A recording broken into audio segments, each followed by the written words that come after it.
My question for you today is this: can we savor and also save our wild lands?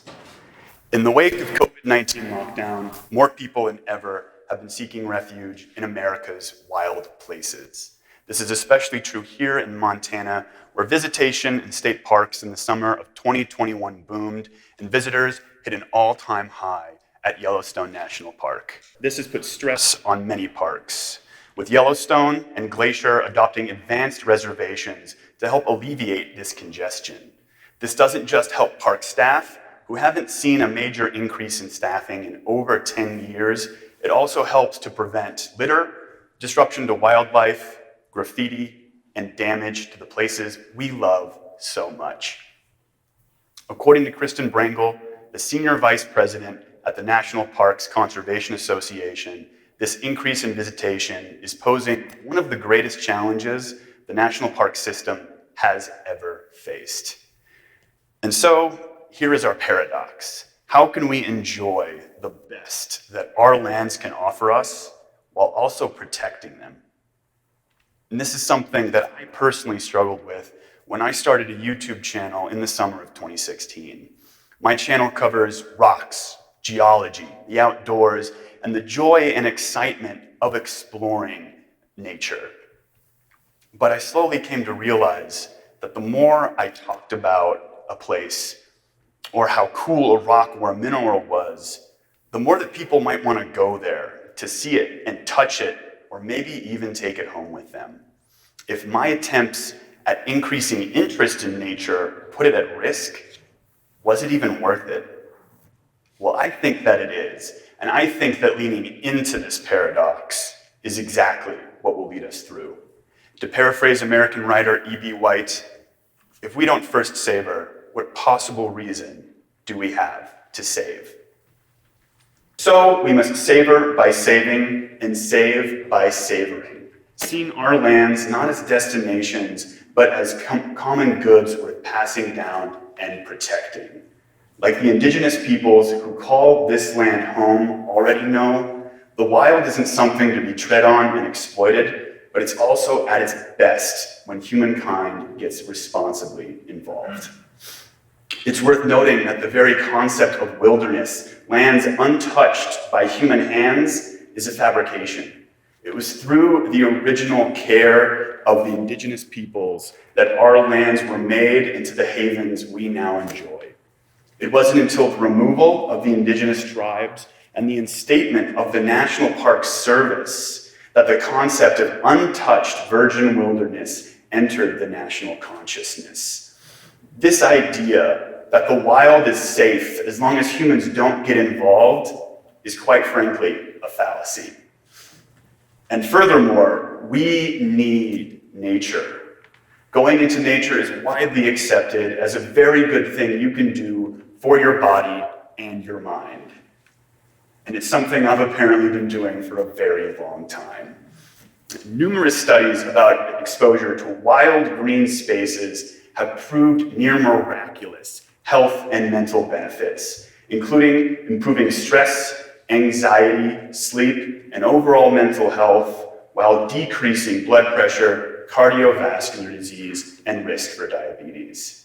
A study out of England posted in the journal Nature showed that getting a minimum of 2 hours a week of nature exposure was correlated with improvements in health and overall well-being. Spread across the week, that's 30 minutes a day as a general prescription against some of the most common sources of illness and death in Western society. So, while conservation is a crucial piece to this puzzle, ensuring more people get outside, engendering an emotional connection with our lands, almost has to come first. This isn't easy. As we can already see at Yellowstone and other national parks, too many people in the wild risks its safety. Nature can only handle so many of us at once. But I believe by embracing creative solutions, we can expand the next generation of naturalists and outdoors peoples. One potential solution is simply to spread the crowd around. Many parks hit historic highs in 2021, but this wasn't across the board. Many popular parks, including the Grand Canyon and Death Valley National Park, were below their 2019 levels. And other parks have always been historically undervisited. Parks like Great Basin National Park in Nevada saw a fraction of the visitation that Yellowstone did in 2021, and I mean, just look at it. It's absolutely gorgeous. Great Basin is also home to the oldest tree in the world. Nicknamed Prometheus, it's over 5,000 years old. Well, it was over 5,000 years old until it was cut down in 1964 for a research project that did in fact prove it was over 5,000 years old. That last point aside, there's still plenty of underexplored beauty in the National Park Service, combined with state and local parks, and there's still plenty of open space. But one of the biggest problems we face isn't that there's too many people in nature, it's that there isn't enough easily accessible nature to go around.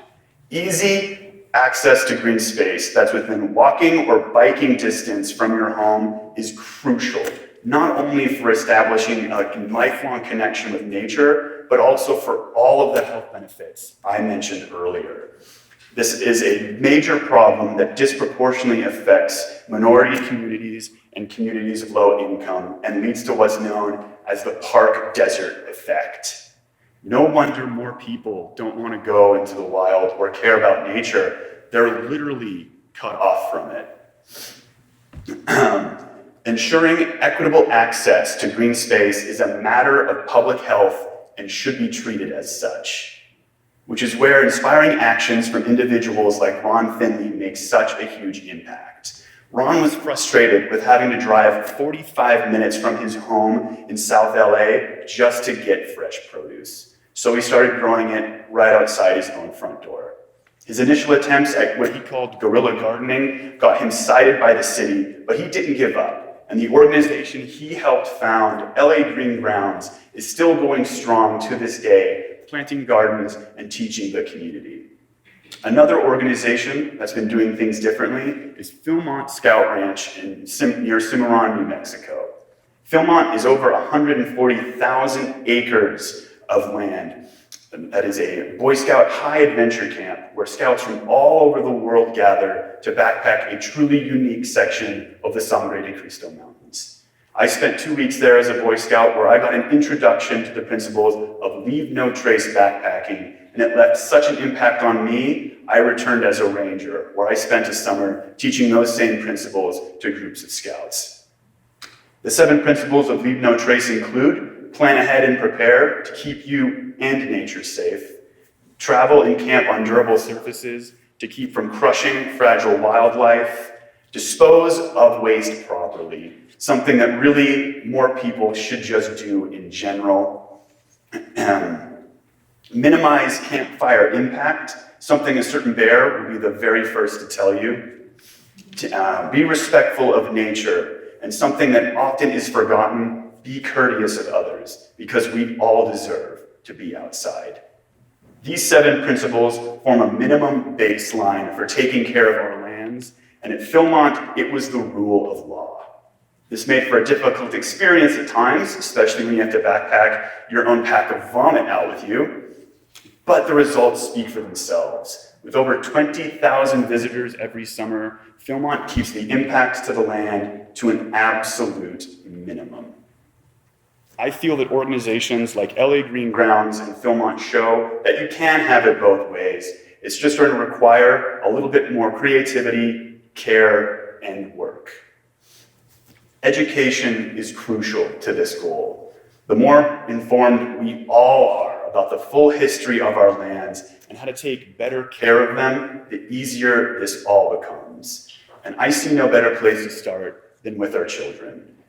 The beautiful thing about childhood is that a grand adventure into the wild can be as simple as a slow and methodical walk at the local park, or even just exploring your own backyard. Getting children into nature is more important now than it ever has been. According to the National Wildlife Federation, children are spending half as much time outside as they used to 20 years ago. Children that do spend time outside are more creative, more active, and less aggressive. Put plain and simple, the easiest way to establish a lifelong connection with nature is to have wildlife experiences before the age of 11. In an age where green time is losing to screen time, it really feels like change can't come quick enough. Think back to the first time you had an intimate and personal connection with nature. What were the moments or moment that got you to fall in love with the wild? What keeps you coming back to the spaces and places you love? And if you don't have an answer, that's okay too, because it's never too late to start. I think you'll find that these moments will keep you coming back as well. That's the thing about nature. It's what's known as autotelic. It is the ends in and of themselves, and it is the reward all unto itself. The more that we can ensure that we are having these moments, and these moments are being shared by everyone, the more that our collective capacity to care and take care of our lands grows. So, we must tread into the woods while treating them with respect. We must wade into the rivers while warding against their pollution, and we must march up the mountains and march to the ballot box to savor and save our wild lands.